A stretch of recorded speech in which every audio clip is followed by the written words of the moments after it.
আজও মনে পড়ে সেই রাতটা। স্টেশনের রিটায়ারিং রুম। আমি আর তুমি ছিলাম। রুমটা ছোট, ফ্যান লাগানো, কিন্তু বাতাস যেন একেবারেই ঘুমন্ত। বাইরে ট্রেনের আওয়াজ ভেসে আসছিল। তুমি কি মনে করো তখন কি হয়েছিল? আমি জানি, তুমি জানো না। রুমের আলো একেবারেই ফিকে, শুধু একটি ছোট টেবিল ল্যাম্প। আমরা শুয়েছিলাম বেডে। আমি হঠাৎ শুনতে পেলাম দরজার ধাক্কা, মৃদু, কিন্তু আবারও। আমি উঠে দেখি দরজা বন্ধ, কেউ নেই। আমি বললাম, হ্যালো, কিন্তু কানে এসে লাগলো কেবল নিঃশ্বাসের শব্দ। হ্যাঁ, আর আমি সেই নিঃশ্বাস শুনেছিলাম। মনে হচ্ছিল কেউ আমার পাশে দাঁড়িয়ে আছে। আমি ঘুম ভেঙে বসে পড়ি, চোখের সামনে কিছু দেখা যায় না, শুধু ছায়া নড়াচড়া করছে। তারপর হঠাৎ বেডের পেছন থেকে কিছুর ছায়া দেখলাম। আমার হৃৎপিণ্ড থমকে গেল।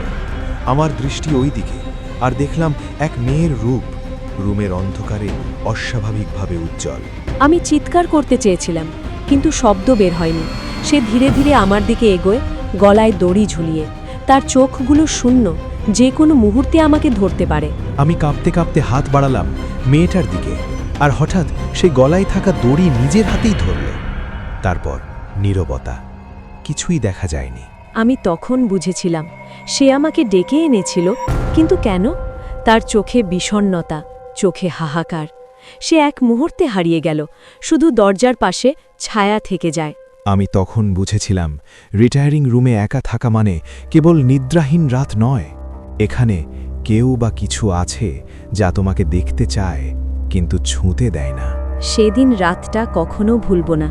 ভয়, হাহাকার আর নিঃশব্দতা, সব একসঙ্গে। তারপরই আমরা শপথ করি, রিটায়ারিং রুমে একা কখনো থাকব না।